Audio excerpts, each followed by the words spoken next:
Yes, guys, and welcome back to my YouTube channel.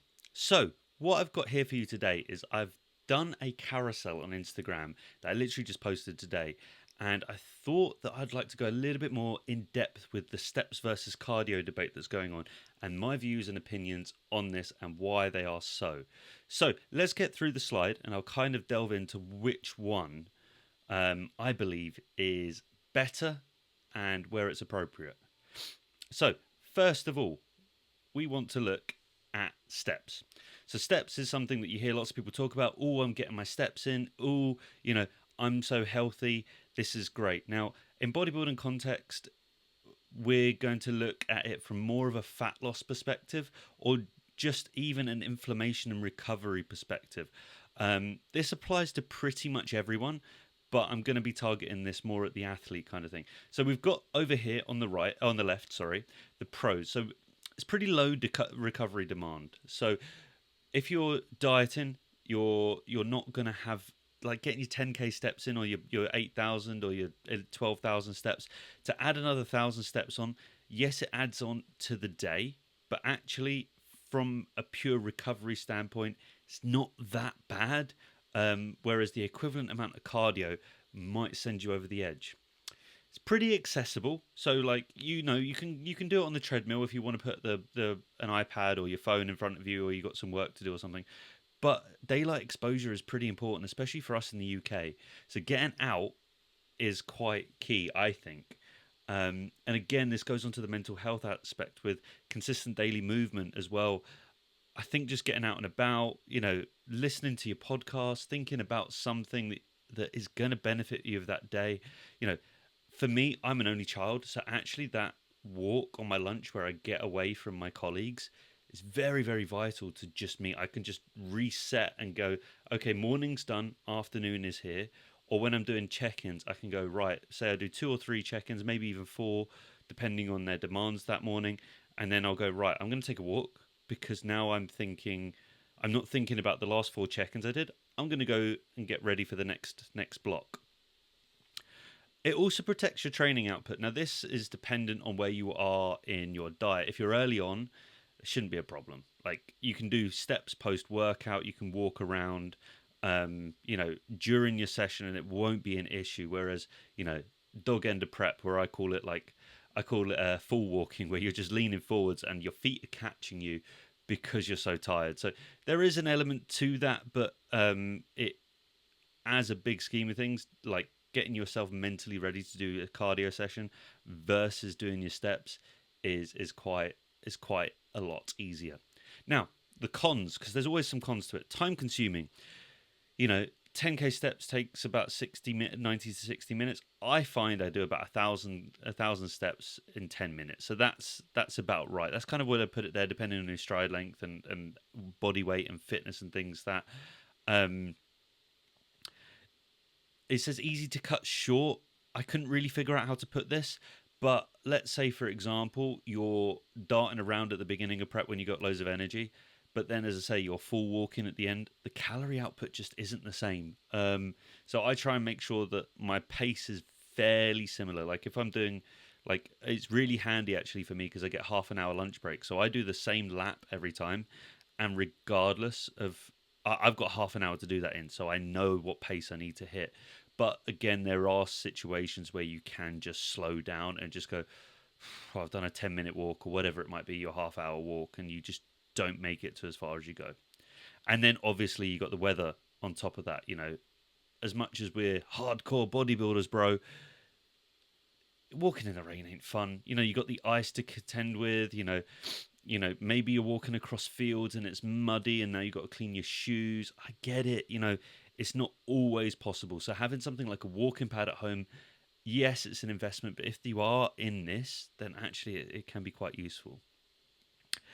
And the final thing is it's not going to get your cardiovascular health hit at the same level that it is if you're going to do some low intensity steady state cardio, or even better high intensity steady state cardio. But we're not going to high intensity steady state isn't a thing. HIIT training is what I'm on about, but we're not going to cover that in this because I don't think there's many people that need it during a diet phase. The recovery demands are just too high. So if we go on to the next slide, we're now looking at list cardio. So list cardio, for those of you who don't know, is low intensity, steady state cardio. This is typically, I would call it like plodding, or, like your bikes, your Stairmasters, your cross trainers, which is my personal favorite. So this is where you're getting your heart rate up to a point. Now, the literature says it's between, for me, it would be between 105 and 134, or somewhere in that realm. For me, it's 120 to 130. I don't think that, yeah, okay, 105 kind of counts, but I'm not getting the added benefits from exposing my heart to that realm of heart rate, essentially. So in my head, that just doesn't count. And I know that's broy, but that's kind of how I sit about things. So first of all, on the pro side, we've got time efficiency. It's quite self-explanatory. If you want to do 200 calories of cardio, like I do every morning, as you've probably seen in my weekly reviews, it takes me about 15 minutes. Now, to do 200 calories of walking, I have no idea how long that would take, but it's not going to take me 15 minutes. You're probably looking about maybe 20 minutes. I guess I'm literally just guessing numbers out of my arse now. And as I mentioned before, sustained aerobic effort strengthens your cardiovascular system. Now, in real layman's terms, what this means is where you're exposing yourself to higher heart ranges, your body is now no longer scared of it. So let's take a real extreme scenario. If you're doing HIIT cardio where you're exposing yourself to 160s and 170s beats per minute, and then your body gets in a stressful situation where it raises its heart rate instantly, say you've had a car accident or something like that, something really dramatic, and your heart rate gets up there, it's not going to go into as much shock as if you're used to being in that heart range. So that's where basically that comes into it. Also, your heart is a muscle, so there's that to bear in mind. So fitness is also another big point. I don't know how many times I've seen really, really strong guys in the gym get on a really heavy hack squat or a pendulum squat or in a leg press, and you see them do 2 to 3 reps that moves so quickly, and they're just breathing heavy. And I'm like, guys, we're not training our legs anymore. Now we're training our cardio systems on a hack squat. Why don't we train our cardio systems in list training and cardio rather than taking it to a hack squat or somewhere like that, where actually, sorry, I didn't mean to hit the mic, where actually we can actually train our legs. So in a hack squat, I do slow controlled negatives, but at the same time, if I needed to do a 20 rep set, I could take it there without being out of breath. I would be out of breath at the end, of course I would, but that wouldn't be my limiting factor in the set. I wouldn't need to catch my breath halfway through. I would maybe need to rebrace, but that would be it. Now, the cons on this side of things is the recovery cost. Now, I think people take this into consideration a little bit more than they should.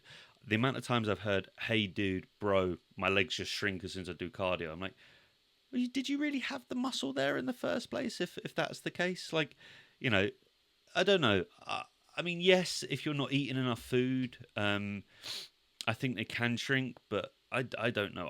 I'm not the most genetically gifted with huge legs and person that puts on muscle mass so fast, and I've not noticed it, apart from when my diet and training wasn't on point, and if I'm doing cardio every day in the off season and every day in prep, then my body's used to it. It's just my heart range that's doing it. So I think it's a little bit of a fallacy, but recovery wise, I can be smashed after legs. And actually, one way that I've found that I can mitigate this is by having some essential amino acids during my cardio session. So I have 10 grams of Trained by JP's EAAs during my cardio sessions, and that leucine hit has helped a lot. I used to get quite sore, and now I don't, even with anabolics in play, which we'll get onto in a second, as you can see here. So repetitive and boring, I can't fix that. Let's be real. I have done cardio every day since I've been with Nath as a coach. I signed up in 2020. 6 years, pretty much every day. Apart from, do you know what the ironic thing is? Is the only time I don't do cardio is at the end of prep, because you're done. You were now pulling off fatigue. Whereas off season, you think the time you want to grow, actually cardio's in every day. I do think that there's an element to routine as well to this, which I didn't add in this because not everyone's a bit like me. But I feel weird now when I don't do my cardio. So I'm a big proponent of this, as you can probably hear. A little bit biased towards it, I would say. But repetitive and boring. We all do something we don't like. You go to your job that you might hate. You do something. You pick up your dog's poop in the back garden. It's not things you enjoy, but you do it anyway. So I think that this is just another picking up the poop in the back garden, eating your veggies that you don't particularly like, but it's good for you and it will extend your life. Now, people cheating on intensity. This is a bit of a bugbear of mine when I see people on the stair mill. So, stair mill, you're walking upstairs. However, if you're holding on and leaning over the stair mill, doesn't really count. I mean, it counts, but you're going to be having that thing cranked up so high. Now, instead of your, I don't know, let's say you're 100 kilos, you're holding 50 kilos of that up. Why don't you lower the resistance, take your whole weight? First of all, work on your balance and allow your full gait cycle to occur, which is going to be better for your knees, hips, and ankles. But also, it's going to burn more calories, so you don't have to do as much. So that's another thing. It's, I don't know. Cheating intensity is one of those things where, you put 20 minutes of cardio in and you see them and you're like, dude, how is your heart rate up there? But then that could be a fitness thing. So that maybe I'm not being fair on that. And requires more discipline. Now, this is actually a conversation I had with a client a few months back.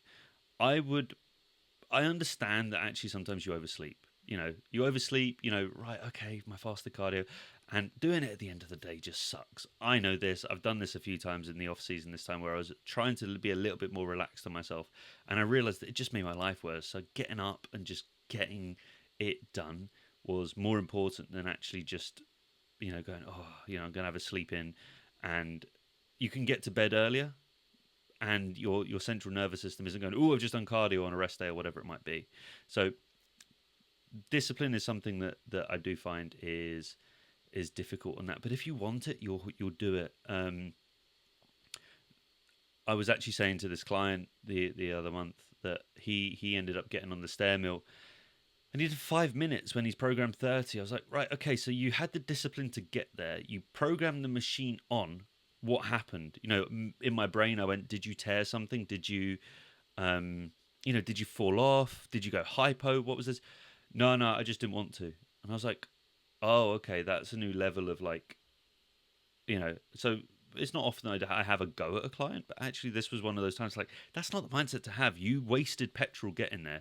What did you do to do 5 minutes? Even if you need to break it up like I do, like I take a sip of water every 60 calories. So 60 calories, I then get some water, 120, I then get some more water, 180, I then get some more water.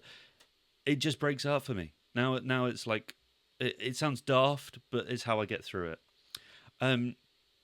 And noting this point here about being on anabolics. So a couple of things to note. Yes, your recovery ability will be better. I think less cardio being on anabolics is even more important because you are putting stress on your heart and liver and kidneys and all your other vital organs. Now you're getting it done. You're putting that time in to improve your heart health, and you get a little bit of extra fat loss from it. Something I will say as well, and this is kind of just a little bit in the background, is if you've done a shot that morning and do some cardio, and you had a little bit of a dodgy one where it's a bit of a stinger or something, that goes away when the cardio is done because it's blood that's moved around. So I don't know whether that's bro science. I've not really looked into it, but I always find that if it goes into, I just go and get my cardio done straight away and get it moving around the system, and maybe it might uptake it a bit quicker now that I'm thinking about it. I highly doubt it. There is zero science to back that up. It's literally just popped into my brain. So let's go on to option 3, calories burned. So I looked these up. I wouldn't have an absolute clue, and this is going to be so dependent on body weight, fitness, and everything like that. But it was to kind of hammer home the point of, what have you got more? Do you want to work harder or do you want to work longer? Now, 30 minutes or less sounds horrendous, but 10,000 steps sounds quite nice from my perspective right now when it's sunny outside. But if it's rainy, shit and cold, and I've got so much to do today, I don't know how I'm going to get my 10,000 steps in. And my day's already long already. So for me, I get up at 4:30. I do a 9 to 5. So I would prefer get 200 calories done of that, and then 300 calories done maybe here. So like if if that's the goal of 500 calories, let's say.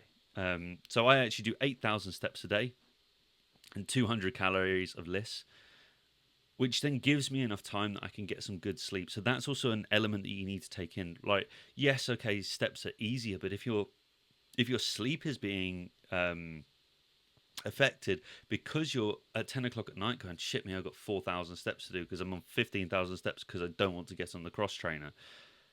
Sleep's way more important. So this is what I was trying to put about here. Your lifestyle and training load decide which one to prioritize. So let's think about that for a second. Sleep, food, training. They're the main things that are going to drive muscle growth. Now, if one of those is impacted through one of these modalities, then that's what we need to figure out. So if, say, for example, your step count was so bloody high from work that actually LISS is not important because you're doing 20,000 steps a day, which is 1,000 calories burned, then LISS isn't even in the conversation, unless you're really, really big, and I'm talking, and even then calorie deficits can be sorted in that way. The way you got to think about it from a calorie deficit point of view, if your maintenance is 2,000 calories, just to chuck an arbitrary number out there, and we chuck a 500 calorie deficit, your body is using your body fat stores to bring you up to maintenance. So it's burning the 500 calories of fat and from your nutrition to bring yourself up to that maintenance value. And eventually, the reason why you get the brain foggy things is because you don't actually have 500 calories in storage. So that's why these things occur. And as you get leaner and leaner and leaner, your maintenance calories come down and down and down because you're less load to move. That's kind of a real basic principle to think about. Treadmill walking is not cardio. So this is a bugbear of mine as well. I have got my soapbox out on this one so many times that I'm sure the guys at my gym absolutely hate me for this. The amount of people I see walking on a treadmill, slow pace, they've got a slight incline, but it's like, come on, bud, that's not cardio. And you look at them and they're lean with abs. And sound, okay, maybe you don't need any cardio in, but they're saying they're getting their cardio done. Now, maybe it's just the terminology that they're using, and that could be the misconception. But in my head, that's not cardio. That's getting a walk. And the example that I give, and I work in an office, and there's quite a few people that will walk down to Morrison's. Now, Morrison's is, for anyone in the States, is a supermarket. Walk down to Morrison's, which is maybe a 10-15 minute walk, and they'll reward themselves with a treat for walking 10-15 minutes to the shops. Now, if we look back 20 years, maybe more than that, I don't know, walking to the shops was not cardio. Why is it cardio now? I don't understand. And it's the same principle with the treadmill. If you're going for a walk on a treadmill, it's because it's raining outside, or you just want to get this done, or you've got a phone call to do, or you maybe want to make a reel on Instagram, or you've done your post-workout meal and it's not digesting very well, which walking is fantastic for, is aiding for digestion, or something like that. Or you're just behind on steps and you go, right, I know that 1,000 steps is going to take me 10 minutes, so I've got 2,000 to do. Let's plug 20 minutes onto the treadmill and just get it done. But what I will say is, if you are a bigger person and it is getting you into that 120, 130, 140 zone, then actually it does count as cardio. I will take a step off my soapbox for that one, because if you are a coach and you're sticking the big fella, I've got a guy that signed up at the moment where he showed me his heart rate on the stair mill, and I was like, okay, we're going to the treadmill, or we're going to just do 5 minutes on that thing. You're cool, bud. So there is that element to it. But the thing that I would say to that, if you are a bigger fella, is we're looking at, first of all, improving your cardiovascular fitness before we think about fat loss. One will go hand in hand with the other, but I would say getting the heart fit is more important than getting the fat off in that scenario. And again, if you're eating in a calorie deficit, then the rest of the day is focused on fat loss, but that cardio session is focused on health. and that's kind of where I jump on that. But if you're a gym bro that's walking in your Birkenstocks or your Crocs on a treadmill, doing 20 minutes of cardio post workout, and you're able to have a conversation post workout without breaking a sweat, steps, mate, not cardio. Know which one's which, and I think that's where I'm getting at from that. So this was an interesting one that I heard a few years back, which was Professor Janet Lord, who is, you can see cited here, from Birmingham University. Walking 10,000 steps a day can reduce biological age by up to 16 years and significantly cut the risk of dementia, cancer, and cardiovascular disease. So so this was on a podcast. What was the podcast name? Can't remember. But what they did is it's basically an inflammation study. So they had people that were on I believe it's 3 to 5. No, it's less than 3,000 steps a day. Showed significant signs of, they coined it inflammaging, which is basically inflammation and aging combined together.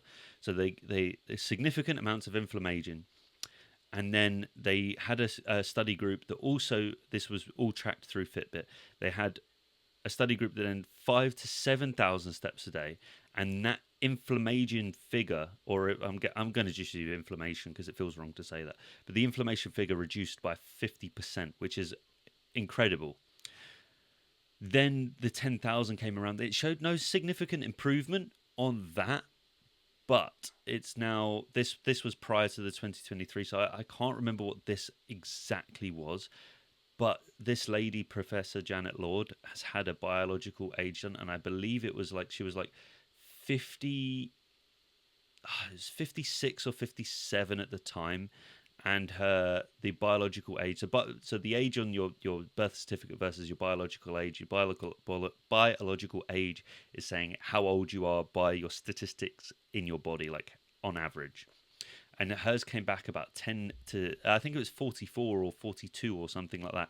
And she'd been doing 10,000 steps a day for a long time.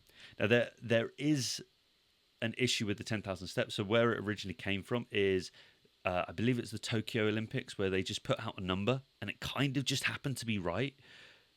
There's no scientific backing to the 10,000 steps. It's just caught on.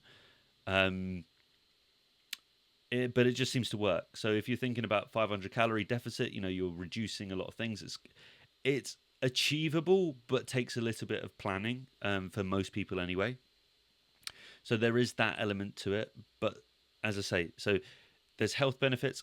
Also, if you're eating a good consumption of food and you do a 10-minute walk after each meal, you're eating 6 times a day, that's 6,000 calories done. Now, if you're able to do that, you're working from home, you'll see a significant improvement in digestion and things like that. But again, it's getting a pair of trainers, going out for a walk, taking the dog out if you have one. I know sometimes that can be quite difficult because maybe the dog is walking you've got a little pug that's like that big, and if you walked with a pug for 10,000 steps a day, I don't think you'd make it in 24 hours. But it's definitely there. There's definitely health research behind the 10,000 steps a day. As I say, there is the 50 to 5,000 to 7,000 steps is where they showed a reduced inflammation, which as bodybuilders I believe is quite important, simply due to the fact we are having a significant amount of inflammation, first of all post training, second of all on the amount of food we are consuming. Even if you're in a deficit, there's a good amount of protein intake occurring. And the final one, it depends on you. So current fitness level we have touched on. If you're out of condition, let's get healthy first. It's priority. Healthy is one of those words that you can add air quotes to if you want. But at the same time, let's get your heart in a nice, decent position where actually your resting heart rate is in a good spot. Time, again, is another thing that we've touched on already. If you don't have time in the day to do all your steps, then get on the bike, get on the cross trainer, get on the stair mill, get it done.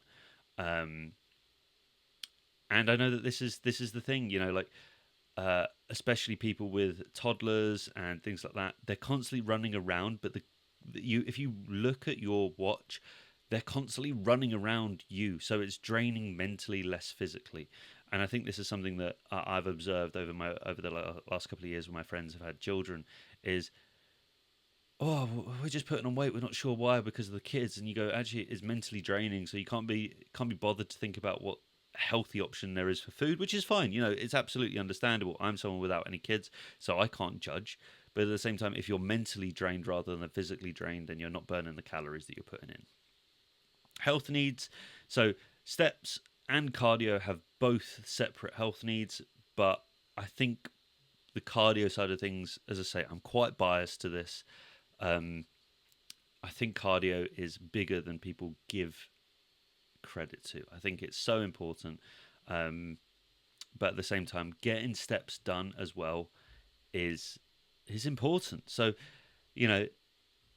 what do you want?